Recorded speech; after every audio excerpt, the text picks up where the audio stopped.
Yesu nashimwe inshuti zanjye ndabasuje mu izina rya Yesu Kristo. Nitwa Pastor Placide, ndashimira Imana cyane ngiye kuduha akanya ko kuganira ijambo ry'Imana muri aya masaha. Imana yacu ni nziza kandi Imana ishobora byose, nta kibasha kurogoya imigambi yayo kandi ikigambiriye ishirwa igikoze kuko ni Imana nziza. Ifite umugambi mwiza kuri ye nawe, ni niyo mpamvu tukihumeka umwuka w'abazima. Imigambi yabo yarangiye, abo yarangiyeho baranarangiye, ubu ngubu bageze hamwe hacecekerwa. Ariko wowe Imana cyangwa ufite umugambi mwiza kugira ngo nawe ukore ibyiza. Iyo ufite umugambi mwiza kugira ngo nawe ukore ibyiza. Hari igihe abantu bajya bavuga ngo kumva umuntu avuze ngo Imana ifite umugambi kandi ari mu mari, ariko umugambi wose Imana ikuri ufiteho ntabwo ari umugambi wo kugira ngo ukore ibidafite umumaro, ahubwo ufite umugambi kugira ngo ukore umumaro, ukore ibifite umumaro abantu ndetse nayo. Kandi burya iyo wagiriye umumaro abantu, burya uwagiriye n'umumaro Imana, kuko ntabwo wakunda Imana utazi ngo wange wa mugenzi wawe uzi. Ibyo ngibyo n'ubufarisayo ndetse n'ubupagani ndetse no kwibeshya, kuko nujya gushakira Imana mu ijuru. Umunsi umwe njya mbivugaho, nigeze kumara igihe cyane nsaba Imana, nsaba Kristo ngo ndumva ashaka kukubona, nkajya noneho nkajya senga cyane, nk'isenga ndashaka kukubona mwana, ndashaka kukubona. Ndasenga. Umunsi umwe ndyamye ndota ngo ndimo senga ngo mpamagara Yesu, ngo ndeba mwishungu ngo Yesu ngwino. Noneho ngo ndebye nsanga amagazi iruhande. Mpangutse ndavuga nti burya naribeshye, ari kumwe nanjye. Kuba ari kumwe nanjye rashobora kuba ari wowe arimo, ashobora kuba ari mu muturage, ashobora kuba ari muri babandi banyegereye, ashobora kuba babandi utabonamo Kristo nibo abonerwamo. Kuko ubushake bw'abantu sibwo bw'abana, sibwo bw'Imana. Uburyo abantu bari bategejemo Kristo aza ku isi, bari bamutegereje ko azaza ari umuntu umeze neza cyane. Arangije agiye avukira kwa Yosefu na Mariya. Yosefu wari umubaji, yemera nawe kuza kujya mu mwuga w'ububaji, kandi Yesu burya yarabaje nyuma yuko Yosefu yari amaze gusoza urugendo rwe hano ku isi.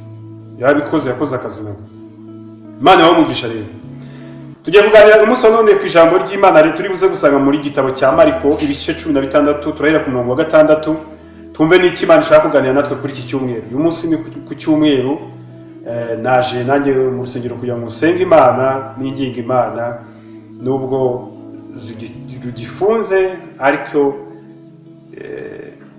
heaven is not closed. No, ntabwo ijuru rifunze, ntabwo ryafunzwe, ndetse n'ibitangaza by'Imana ntabwo bifunze, n'umugambi w'Imana ntabwo ufunze. Kubw'impamvu y'ibibazo byaje ku isi bya corona, ariko umugambi w'Imana ntabwo uzigera ufungwa, ntabwo uzafungwa, uzakomeza ukore ku bantu ba Imana. Bamugisha rero. Byago n'amakuba byatera byinshi, bigahagarika ingendo, bigahagarika indege, bigahagarika inzu zisengerwamo, bigahagarika iki, ariko umugambi w'Imana uzakomeza ube mwiza ku muntu wawe. Kuko kuva kera uko yari ngo n'ubu munsi ni kuri niko izanahora ibihe byose. Uko Imana yari kera n'uyu munsi ni kuri, ibyo yakoraga n'uyu munsi aracyabikora, kandi yacyafite n'abikoreramo. Hari abikorana nabo, hari n'abikorera. Abikorana nabo nayo irabakorera. Imana ifite umugambi mwiza ku buzima bwacu twese ko turi hose. Imana umugisha rero.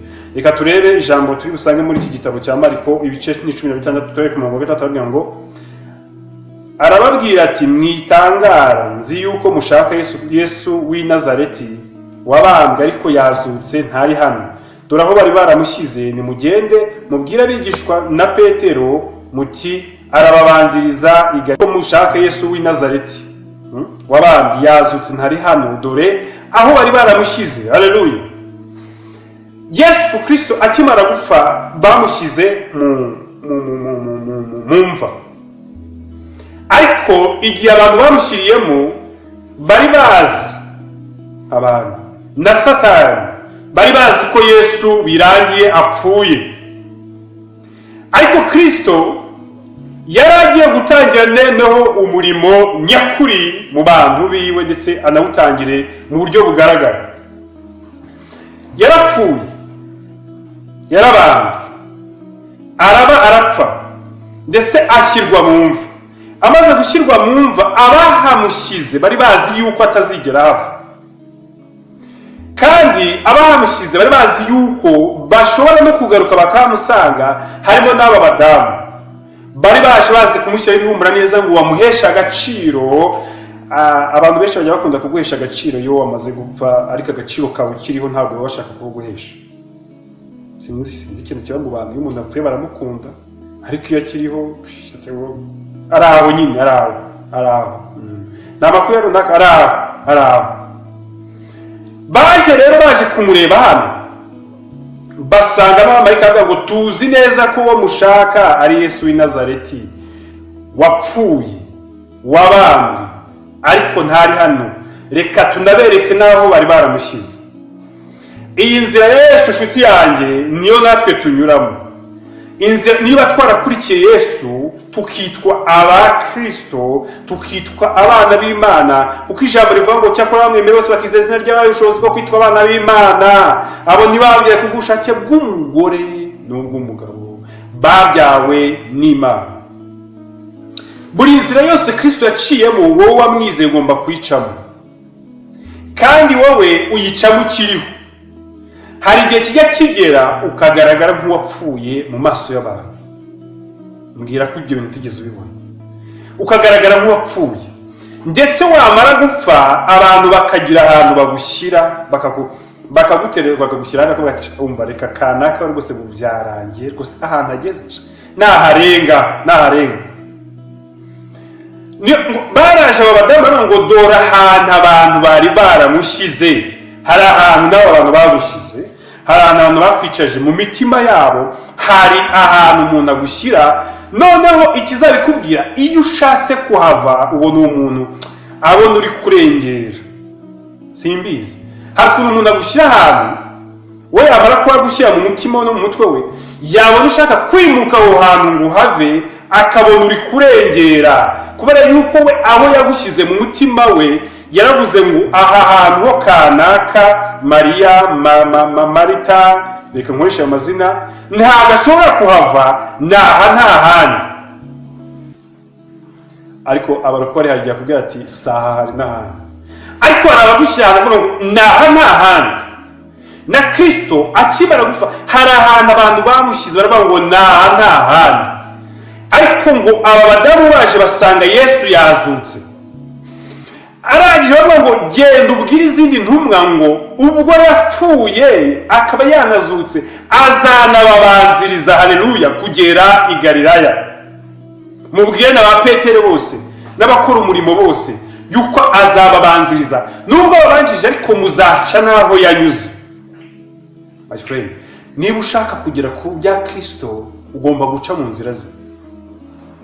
Yarapfuye kuko yadupfiraga, ariko twebwe abantu bakwicuriho, bakagufata nk'utariho, ukagera mu gihe cy'urupfu. Hari igihe rero abantu bajya bashaka kunezererwa kuba mu buzima bumeze nk'ubw'umuntu wazutse kandi atarigeze apfa.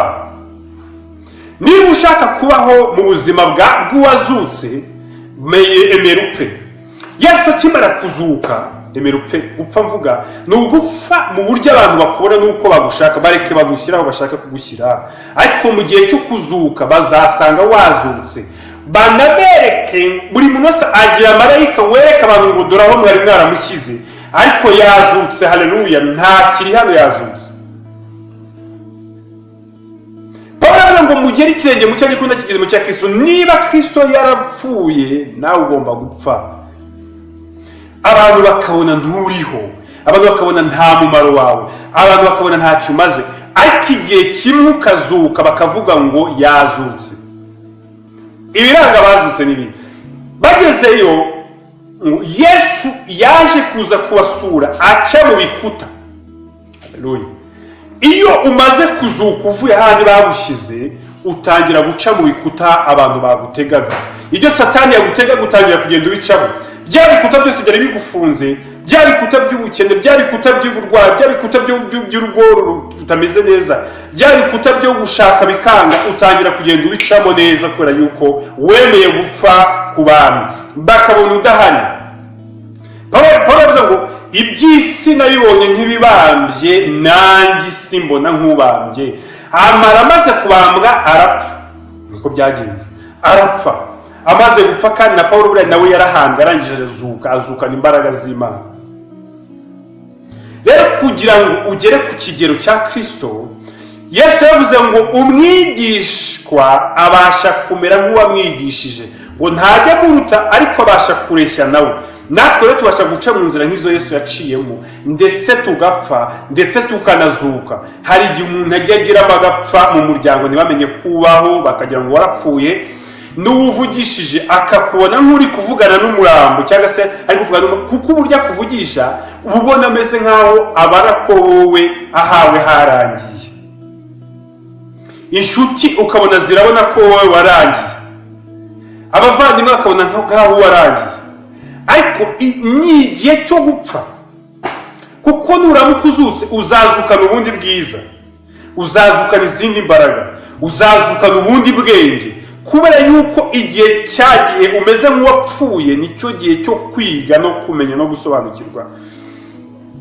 Ngo Yesu yarazutse, amaze kuzuka ngo arinjiramo, ngo barakangarana, aravuga ngo shalom, ngo amahoro y'Imana nabe muri mwebwe.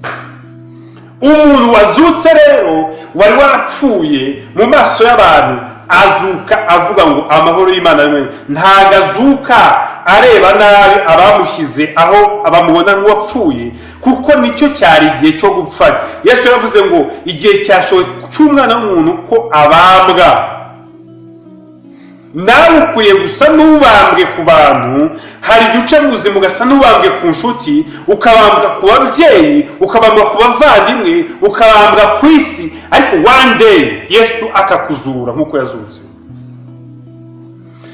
Ndagira ngo nkubwire inshuti yanjye nkurikiye muri aka kanya, ushobora kuba uri guca mu makuba y'uburyo butandukanye, ushobora kuba uri ahantu hari uri mu buzima bugoye, ariko umunsi umwe Imana izakuzura, ikuvane mu bagaragara nk'abapfuye, igushyire mu bazima, abantu babone kuriho, babone koko wari warapfuye ariko noneho Imana yakuzuye. Kandi Imana ijya ibasha kuzura umuntu ikamukura muri ya mazina y'abantu basa nk'abatariho ikamushyira mu bariho.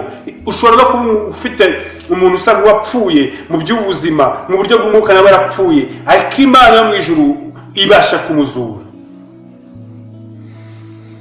Imana yabwiye umugaragu wayo, aramubwira ngo aya magufa, ni Yeremiya, ngo hanurira aya magufa, ngo yabwire ngo najyeyo imitsi ajyeho inyama, arangije avuga ngo hanura ngo umuyaga uturuke mu birere bine, abantu bongere babeho, abantu bongera babaho. Hagati uku niko umuryango wa Isiraheli mbasha kuwugirira. Inshuti zanjye, nta kintu na kimwe Imana itabasha kudukorera muri ubu buzima. Wagaragara nk'uwapfuye mu maso y'abantu, ariko mu maso y'Imana uriho, kuko yo niyizi kuriho kurusha uko abantu bavuga ko uriho. Hari ahantu ugera abantu bakavuga ati uriya we yararangiye rwose, byararangiye, hiwe hararangiye, ariko Imana ikavuga ngo harimo aratangira. Kandi iyo tugeze mu rupfu tugira ubwoba, natwe turatinya. Yesu yaravuze ngo umutima urakunze ariko umubiri ufite ubwoba. Umutima urakunze ariko umubiri ufite intege nkeya. Ni ibintu biri normal kubona urupfu rugusatiriye ukagira ubwoba. Ariko mu ijuru imbere y'Imana dufite umuntu utuvugira, ari we watubanjije gupfa kugira ngo yongere atwongerere imbaraga zo kudatinya guca muri hahandi umuntu agaragara nk'uwapfuye, hahandi ugira mu bibazo abantu bakabona warapfuye, bikagaragara yuko nta hazaza hahari, ariko imbere y'Imana ahazaza hahari. Imana iguha umugisha kandi ikomeze kugira neza. Reka ngusengere Imana wowe ubona ugize mu bihe bimeze nkaho ugeze mu rupfu, Imana ikugirire neza, igushoboze, ikwambika imbaraga, we gutinya kwinjira muri ibyo bigoye. Reka usengere Imana igucishemo, hanyuma uzabisohokemo n'imbaraga nyinshi. Mwami Imana ndagushimiye, ndaguhimbaje. Mwami Yesu, aya masaha nsengeye mwene data, mushiki wanjye, murumuna wanjye, mukuru wanjye, Mana ngo umwambike imbaraga zo gutambuka mu bisa n'urupfu, mwambike imbaraga gutambuka mu bisa nkaho abantu babona nkawe atariho kandi ariho. Ndamusengeye mu izina rya Yesu Kristo kugira ngo mu bihe nk'ibi ngibi ku itariki z'uyu munsi umuntu umuhe gutambuka kandi atambukana imbaraga mu izina rya Yesu Kristo, kugira ngo n'ubuzura azazukana ubwiza budasanzwe no gukayangana bidasanzwe no kugira ngo ajye aca mu bisa n'ibikuta abitambukemo nk'uko wazutse ukazukana ubundi bwiza, ukazukana izindi mbaraga, ndetse ukanavuga ngo ntimunkureho kuko ntaragera kwa data, kugira ngo nawe azazukana ubwiza bubashe kumugeza kwa data wa twese hahandi yigererayo. reka rero ukomeze kubana natwe twese, ukomeze kutugira neza, byose bisabye Imana Data mu izina ry'Umwami wacu Yesu Kristo, amen amen. Inshuti zanjye rero ndabashimiye ko mwabanye nanjye, kandi ndabashimiye ko mwemeye gufungura iyi video mugakurikira iyi nyigisho Imana yashyize ku mutima wanjye kugira ngo ngeze namwe kuri mwebwe. Imana yacu rero ikomeze kubishimira kandi ikomeze kubagirira neza, ntaba ari twebwe ahubwo icyubahiro kibi cy'Imana yacu. Shalom shalom, ndabakunda.